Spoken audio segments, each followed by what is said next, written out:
Hello and welcome to this rapid fire of the Raw Rugby podcast. We're going to get through all the team news for week 2 ahead of Super Round down in Melbourne, if you can believe it. But there are some super exciting matchups to unfold, and we're going to get a real litmus test of Australian rugby to see where they're at, see where the Reds are following their strong start against the Waratahs. Of course, the Brumbies, yet another Sunday matchup against the Chiefs. It comes off the back of their victory over the Blues last year. And also the Waratahs against the Crusaders. Rob Penny up against his former side. Talking through all the changes and a bit of analysis as well is the Raw's Nick Wasiliev. Nick, good to have you join, stepping into the shoes of Mr. Tony Harper, our boss. Yeah, coming off the bench, making my debut.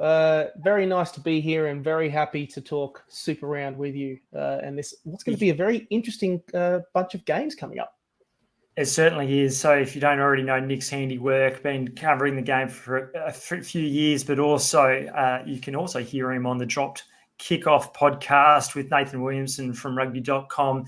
But let's get into it without further ado. There's 6 matches, of course, or 12 sides descending on Melbourne, and it gets underway at 6 p.m. Australian Eastern Daylight Time in Melbourne with a New Zealand derby, and it should be quite fun, this one. The Highlanders up against the Blues. Talk us through some of the changes, Nick. Well, the big ones, I think that is kind of no secret, is the return of a certain Ethan de Groot and Jermaine Ainsley. A lot of beef that is coming back into that squad, particularly in the front row, which is where I think the clash will be especially interesting. I was really impressed with Reece Pratchell's adaptation to Super Rugby on his first in the Highlanders win over Moana Pacifica last week. So I'm very excited about how he goes against his Blues counterpart, Stephen Perifetta. Yes, thank you very much.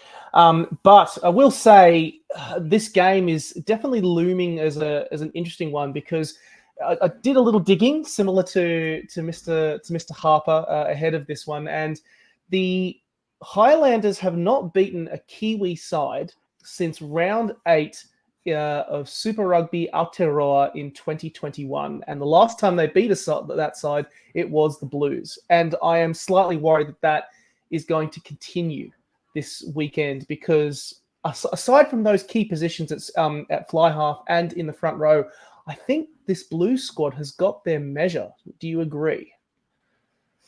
Yeah, I think the Blues, they're going to be very difficult to beat, even though they've rested Rieko Ioane, Finlay, Christy. Yes. Of course, Ioane's got a little hamstring complaint, but Vern Cotter not taking any chances with him. He'll use one of those weeks that New Zealand rugby insists that players of national interest stand down. So that's a controversial moment in itself. Whether or not it'll have a huge amount of influence on the game, I don't necessarily think so. The Blues have got firepower out wide with Mark Talia, of course, and you've got Caleb Clark. But even up front, Offa Tuanafasi, quality front rower. And that's, the winning the set piece is going to be a crucial one. I was impressed, I agree, with Reece Pratchell last week. Good opening encounter, a lovely right-to-left pass to send a teammate in to score. And I think he looks more comfortable than Freddie Burns did last year. So, yeah, it's going to be a fascinating game. I have the Blues probably winning by a couple of tries, but I can imagine that it would be quite an open game, 6 o'clock start. Hopefully the weather's good. What do you think, Nick? I have to agree, and I don't think it's going to be by a couple of tries. I think the Highlanders they look to have progressed in terms of their cohesion. Off the back of your point on Reece Pratchell, I also really like Tanielu Talia, who played in the centres quite well. And I mean, they do have a lot of good quality. I mean, Billy Harmon's a very good quality player, but I just think that this Blues side, when you've got Dalton Papaili, who's returned to the captaincy role with Tuipulotu injured, and Hoskins Sotutu, who played brilliantly last weekend in their deconstruction of the Drua. I see the Blues sneaking home, probably by more than 7. But I do think it'll be a closer game that we'll give the Highlanders credit for. But Blues for me too. All right, second match, and it should be, it's a very important one for both the Rebels and the Force, who lost their opening encounters. The Rebels struggling in the attacking zone of the Brumbies last week, and the Force really struggled right across the park, particularly up front, down in numbers in the tight five. They're bolstered by the return of Jeremy Williams, their skipper, who's managed to get through some concussion symptoms, but they're still without Isaac Rodder. They've lost Marley Pearce up front. And you compare that to the Rebels, who have just brought in Taniela Tupou off the back of making his debut for the franchise last week. He comes in for Sam Talakai. Where do you see this one going, Nick? Well, I mean, first and foremost, both these sides, they owe us an entertaining clash. I think they would be the first to agree that both their performances last week coming out the gates was far from ideal. And, you know, there is an opportunity here for both teams. Really, particularly at set piece is where this game is going to be won and lost, I think. Especially the lineouts for both sides was very poor last week. I think the Western Force, they lost a lot of ball. They only won 66.7% of their lineouts last week. Rebels were not much better with 72%. You cannot win games with a line-out winning and success rate that low. A lot of interesting moves. The big ones for me, the big inclusions are the Taniela Tupou and Alex Murphy coming into the front pack for the Rebels, and especially Matt Proctor in the centres. Now, that is a really key. Those three inclusions, I think, are very key, and I think are going to be the key difference here, because really that Rebel side was not only last week was they were just misfiring, they were making errors, very basic errors, and to have some more disciplined heads on the field is a great start, but also in terms of the sheer firepower that those players give. I think right now, you probably would agree with me, but the Force last week felt like that they were starting like they had ended the previous season. They were really losing that physicality battle. And particularly in the forward pack and the scrum, they were just getting absolutely monstered. And, you know, we've talked a lot about Marley Pearce. We think he's a very good talent and a very good prospect, and he got shown up. And I'm quite worried about how, even though Jeremy Williams' return is a big promise, when you have the amount of losses that the Force have maintained in both the front row and in the second row in the engine room, it's going to be hard to win games. Yeah, so Ryan Coxon comes in at loose head prop for Marley Pearce, who's out for 4 weeks. Interesting kind of story there, who a former chief, he's joined the Crusaders. He played against, I think, Munster not that long ago, but not necessarily in that top 30, 35 players for Rob Penny's side. So he's managed to be picked up on a bit of a joker kind of short-term contract. And I imagine that Coxon will be playing a fair bit given the injuries to Wagner as well as Harry Hooper. I can't see the Force challenging the Rebels. Without a set piece, you just don't win games of rugby, particularly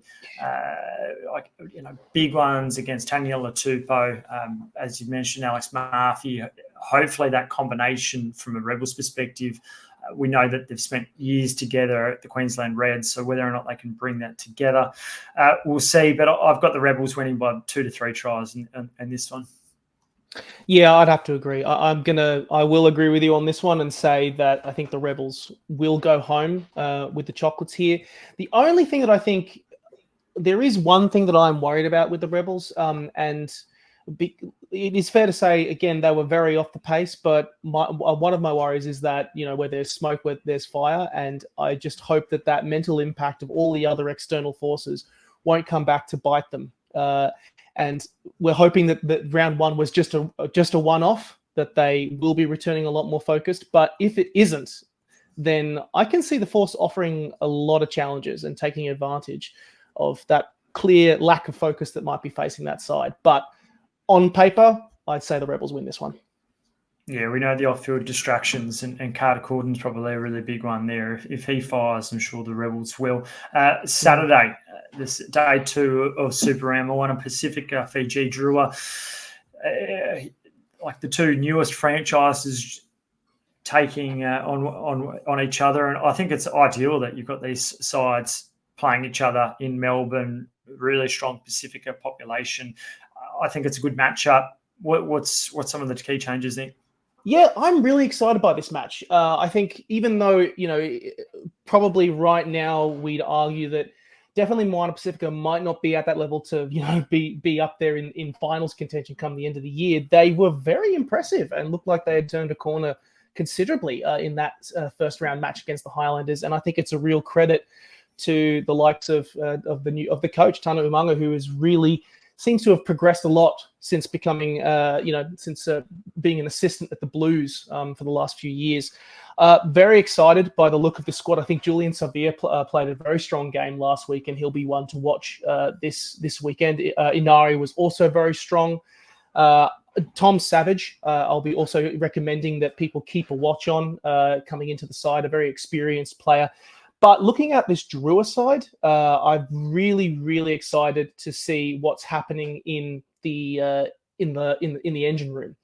They've brought in Iso and I'll say that again, Nasalasia, who is coming into the starting role, who is the kind of the key main change. Very interesting to observe that, because the Drua's line out and set piece, it did do okay, but I wouldn't say that it was on fire when they were taking on just a very strong Blues outfit.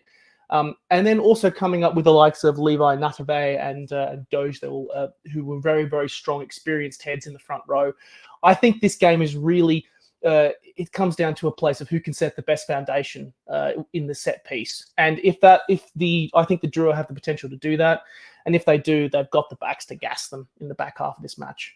Yeah, good point. Tana Umaga has provided that kind of manner, I suppose, that would be very effective with Moana Pacific. I think the absence of James Lade could be telling. He was really impressive last week in the skipper. But look, I can see Fiji responding. I think the combinations, they will probably come shine through. We know that the Blues are formidable lining up, but it could be quite an exciting, close game, this one. I'm thinking Fiji, but only by a handful of points.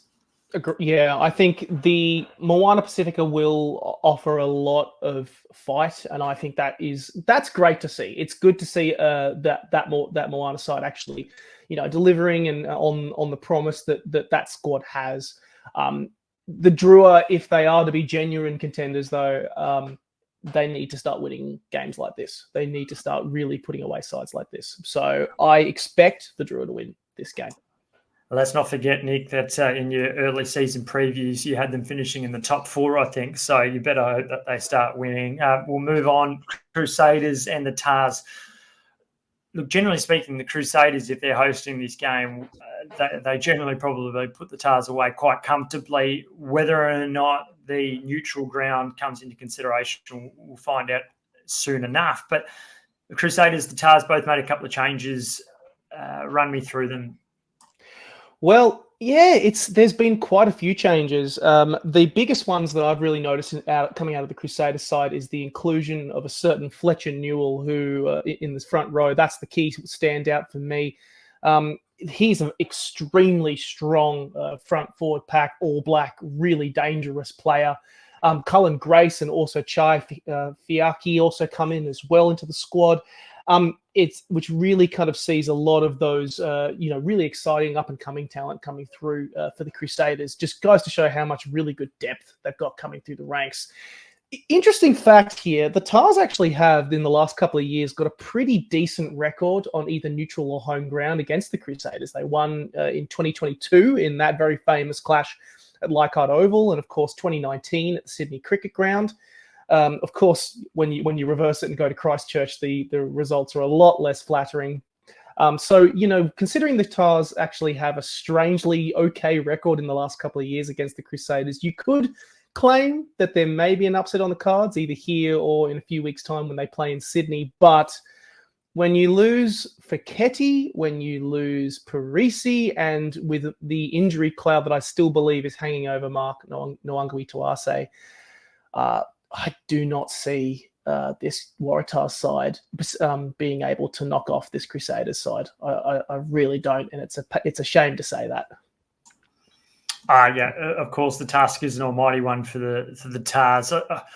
You're right. Fletcher Newell coming in for Tamati Williams, it's a pretty handy inclusion when you can replace one All Black with another, and you compare that to Australian rugby and especially probably the Waratahs or the Western Force, and perhaps that's not their strength. It certainly isn't their strength up front in the forward pack in the props. So, yeah, that's a really important inclusion. David Havili, the inside centre, and that's a really calming influence alongside the new 10, Taha Kamara. So we'll get a bit of a idea around him coming in, the new 10 there. So I think the Crusaders will be too strong. I just see the second half in the bench, when you've got the likes of Ryan Crotty and McLeod, Leo Willie coming in, of course, Joe Moody and Owen Franks.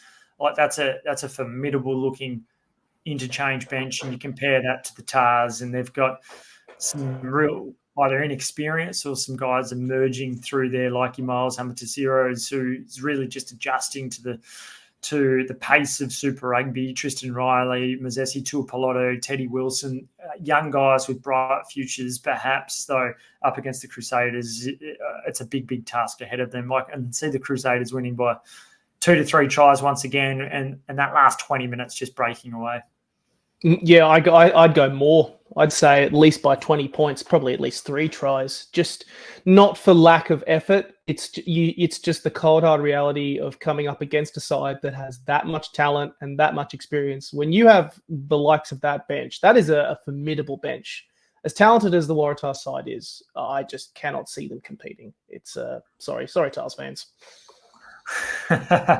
Yeah, it could be in for a long match. And just spoken to Rob Penny, actually, and he said he felt sorry for Darren Coleman, the predicament he's in at the moment, where effectively told, and it's been very much publicised, that by the end of March, the Waratahs will be making a decision on the future of Coleman and whether or not he'll get an extension beyond this year. Moving into Sunday, final day, 2 blockbusters, I think, and it's probably the most competitive, exciting day of the 3-day Super round, and it starts with the Chiefs and the Brumbies at 2:00. A repeat to last year's semi-final where the Chiefs were just too good for the Brumbies, kind of finished over the top of them, and we saw the class of Damien McKenzie. He is an important inclusion. What do you say about these two sides? Are there any other changes, Nick? Well, the first is the Brumbies have got a very settled side. First of all, I think this is match of the round right here. This is the game that if you are down in Melbourne and you can only make it to one day, make it Sunday, because I think these two clashes are not only just going to be fantastic, but also a good measuring stick for two of what looks like the most promising Australian sides in the competition this year. Brumbies have only made one change, which is in the pack. Rhys van Neck has withdrawn. He'll be out of the squad. So Kao Tai, I'm hoping I'm pronouncing that correctly, will be moving into the pack. Also, Harrison Goddard will also be coming onto the bench. Very strong Brumbies squad, very settled Brumbies squad. And honestly, I would have been picking them. It's been back and forth for me about which way I was going to go this week because of the competitiveness. I think the Brumbies can really match the Chiefs up front in the set piece, but you have D-Mac. And D-Mac being included really changes the equation of this match because he was under an injury cloud with that rib issue. There is also, I think, Quinn Tabire is also out after a concussion sustained as well, so he will be replaced by Pohipi as well in the back line too. And I think with D-Mac directing things around, it tips the scales just very slightly in favour of the runners up at the moment for me. What do you think? I sense you might disagree. Well, I've selected the Brumbies, and I agree. It could go either way. It's very, very difficult to call this one. I think just what tipped the scales in my favour is the Brumbies. Perhaps their tight 5. I like the settled nature of it. There's 4 Wallabies in there, from Slipper to Lockie Lonig and Frost and Hooper in the second row. It's a good balanced back row. They were there last week. They understand what it's like to be at Amy Park. The halves have been playing alongside each other for a number of years, and we know the pace and the different threats that the Brumbies offer out wide. you look through and you study through the benches, and there's probably one clear difference between the two, and one of them is Sami Tokiaho, and he's the guy that perhaps tipped the scales back to the Chiefs. So I think the Brumbies have to be out front. I think they need to lead. They did that against the Blues last year, and then they kind of hung on for that last 20 minutes, even though things weren't always going their way. It'll be a cracking matchup. I've gone the Brumbies. I was 6 from 6, by the way, last week. So I'd be going my way at the moment. But I just also think that the Chiefs, we know that they were too good for the Crusaders, obviously, last week. But I just don't think they have quite the firepower in the forward pack, having lost Sam Cane, Peter Gasolakula, even Brad Weber at halfback, Brodie Retallick, of course. You lose 3 guys who are genuine starters, often All Blacks. It's a really difficult thing to be able to make that progression week on week, travelling, all the different factors that are associated with playing a competition like Super Rugby. So it'll be a cracker. Strap yourself in.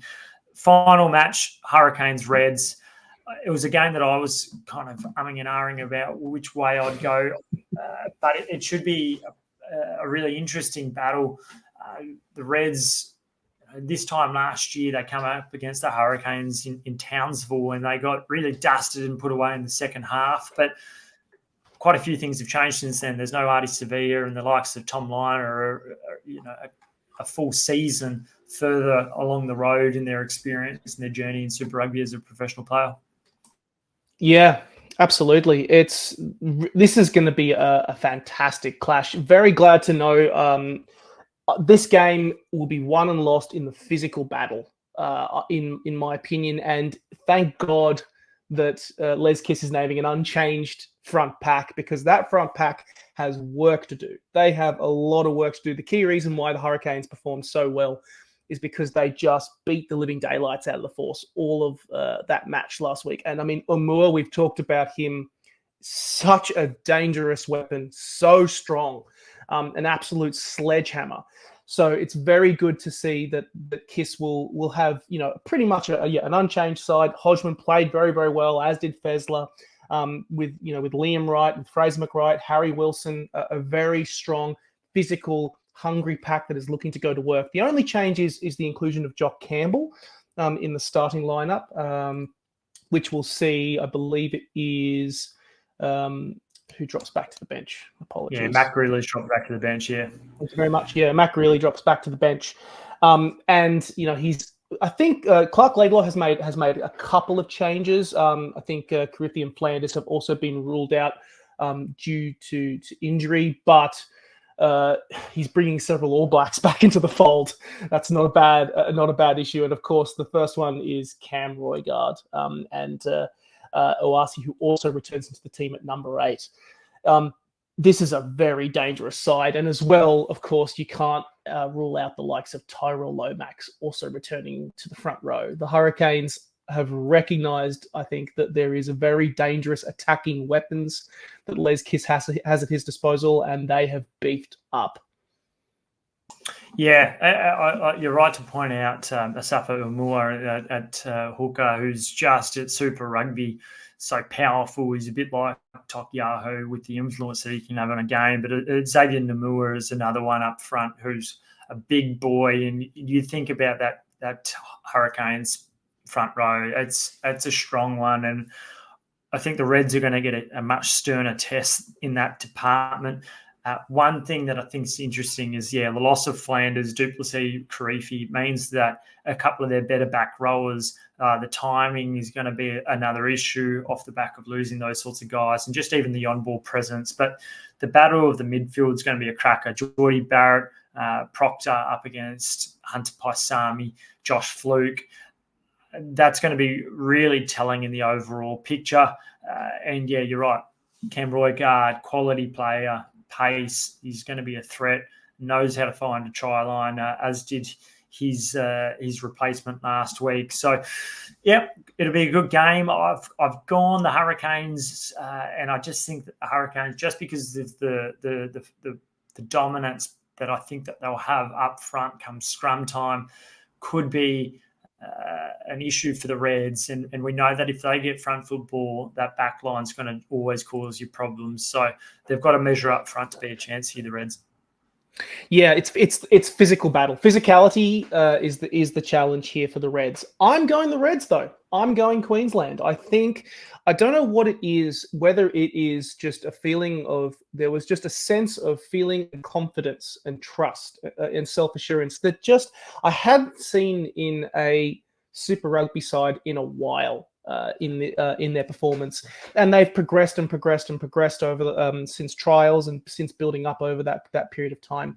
Of course, you know, if there's one thing we know about Super Rugby is that pride comes before a fall, and it seems to be just when an Australian side seems to be getting into momentum, they seem to be smacked down. But what I do know is that this Reds attack is humming, and they are going to score a lot of points, and they're going to score a lot of tries. And really, the question is, can the Hurricanes match that? I think the Reds are up for the physical contest, and I think they're up on the attacking front, and I think they can hold their own in the scrum. I'm going Reds in a thriller. It's a heck of a lot of optimism there from you, Nick, and I think from an Australian perspective, that would be great if that's the case. We'll see. We'll find out much, much more over the next 3 days, but be sure to check it all out on Stan. And I'll be back on Monday with Matt Tamura, and we'll have another guest, and look forward to recapping all the events of Super Rounds. Will it be the last one in Melbourne? We'll find out. Until then, enjoy all the rugby. Cheers.